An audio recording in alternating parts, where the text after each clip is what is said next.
Radhe Radhe, welcome back to my another new blog. তো চলো ওদেরকে তুলে নিই, ওদেরকে তুলে রেডি করি। এখন 8টা বাজে, 10টায় আমরা বেরাবো। তো চলো আজকে ব্লগটা স্টার্ট করি, দেখাচ্ছি তোমাদেরকে সারাদিনে কি করছি না করছি। তো এই যে ওরা রেডি হয়ে গেছে, বলো দুজনকে কেমন লাগছে। রাইয়ের এই ড্রেসটা আমি নিজের হাতে বানিয়েছি। তো এই যে লাড্ডু বাবা ফক সেজেছে আজকে। তো বলো কমেন্টে ওদেরকে কেমন লাগছে। তো চলো তাড়াতাড়ি করে ওদেরকে খাইয়ে নিই, তারপরে আমরা রেডি হব। মিকিকে স্নান করাবো, এখনো মিকি স্নান বাকি আছে। মিকিকে স্নান করিয়ে তারপরে মিকিকে রেডি করিয়ে আমরা বেরাবো। তো ওদের খাওয়া দাওয়া সব হয়ে গেছে, ওরা রেডি। এখন মিকিকে স্নান করাবো, মিকিকে রেডি করব, আমি রেডি হব, রাহুল স্নানে চলে গেছে। তারপরে খেয়ে দিয়ে আমরা বেরাবো। তাড়াতাড়ি স্নানে চল মিকি, আমি তো রেখে দিয়ে চলে যাবো। মিকি নে নে নে, মিকি নে।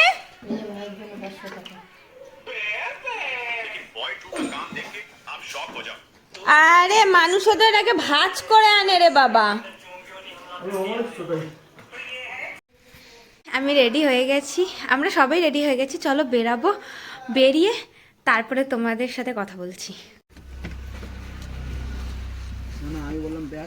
আমরা এখন যাচ্ছি বৃন্দাবন। আমরা এখন যাচ্ছি বৃন্দাবন, আমাদের ছেড়ে দিয়ে আসবে। ওটার থেকে ট্রেন করে আমরা বৃন্দাবন যাবো। 2 দিন লাগে। 2 দিন না, ঠিক আছে।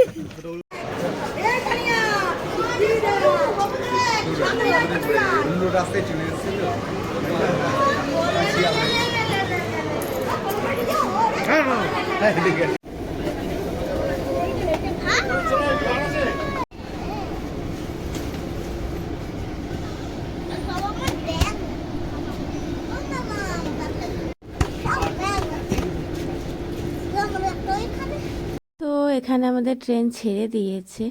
তো মনটা এখন কেমন কেমন করছে যে কখন পৌঁছাবো কখন পৌঁছাবো কখন পৌঁছাবো। যাই হোক, তো বলো বাকি বিহারি লালজি কি জয়, বরসানে वाली কি জয়। তো চলো বৃন্দাবন যাই। তো এই একজন ওপরে তো বসে রয়েছে, কিন্তু ওপরে বসে এত সাংঘাতিক পরিমাণে জ্বালাচ্ছে। ওর জীবনে যদি দুদণ্ড শান্তি থাকতো তাহলে মানে আমি বেঁচে যেতাম, সত্যি বলছি। তো আমরা সবাই এখন চিপস খাচ্ছি, রাহুল খাবার অর্ডার করেছে, এখনো আসেনি আমাদের লাঞ্চ। তো একটা কথা বলে দিই, যদি তোমরা ট্রেনের প্যান্ট্রি থেকে খাবার অর্ডার করতে না চাও দেন অনলাইন অর্ডার হয়। আর যারা পিওর ভেজিটেরিয়ান আছো সেখানে পিওর ভেজ খাবার পাওয়া যায়। রাহুলের জন্য একটা থালি অর্ডার করেছে, আর আমার আর মিকির জন্য মাঞ্চুরিয়ান অর্ডার করেছে, সেগুলো 100% ভেজ। তো এখনও যেহেতু খাবার আসেনি, আমি এখানে বসে বুক পড়ছি। আমি বইটা ভাগ্যিস নিয়ে এসেছিলাম, নাহলে এত বোর হতাম জাস্ট বলার মতো না। আর এই হিডেন হিন্দু বইটা পড়তে আমার এত ভালো লাগছে, এত ইন্টারেস্টিং বুকটা। হয়তো এই ট্রেনের জার্নিতে আমার হাফ হয়তো শেষ হয়ে যাবে। আর এই আরেকজন এত ফোন ঘাঁটতে ভালোবাসে, ও ফোন ছাড়া নড়তেই পারে না, কি ভালোবাসে কে জানে। আর লাড্ডু বাবারা বসে রয়েছে, ওদেরকে আমি খাইয়ে দিয়েছি। তো আমাদের লাঞ্চটা এলে তারপরে আমরা খাবো, আমি ওর জন্য ওদেরকে আগে খাইয়ে ঠাইয়ে বসিয়ে রেখেছি। তো আমাদের লাঞ্চ চলে এসেছে, আমরা লাঞ্চ করছি। রাহুলের জন্য থালি অর্ডার করেছে, আর আমার আর মিকির জন্য ফ্রাইড রাইস আর মাঞ্চুরিয়ান। আর টেস্টটা ভীষণ ভালো ছিল, সত্যি মানে এত ভালো হবে ভাবতে পারিনি ট্রেনের খাবার। তো যাই হোক, এইবারের ট্রিপে এনারা না খুব ভালো ছিল। আগের বার যেমন আমরা প্রচণ্ড বোর হয়েছিলাম, কেউ ছিল না কথা বলার মতো, আর যারা ছিল তারা প্রচণ্ড বাজে মেন্টালিটির ছিল। বাট এইবার এনারা সত্যি এত ভালো ছিল না, বলার মতো না। মানে ট্রেন ট্রিপটা কিভাবে আমাদের কেটে গেল আমরা বুঝতেই পারলাম না। তো যাই হোক, আমরা খাবার খাচ্ছি, এদিকে মিকি ভিডিও করছে। ও সারাক্ষণ ফোনটা নিয়ে হাতে বসেছিল, দিয়েই রেখেছিলাম কারণ প্রচণ্ড জ্বালাচ্ছিল।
সন্ধ্যা হয়ে গেছে, একটু চা খেতে মন চাইলো। ট্রেনে সেরকম ঠান্ডা নেই, অল্পই আছে, আর যেহেতু এসি নিয়েছি আমরা তাই একটু ঠান্ডা ঠান্ডা লাগছে।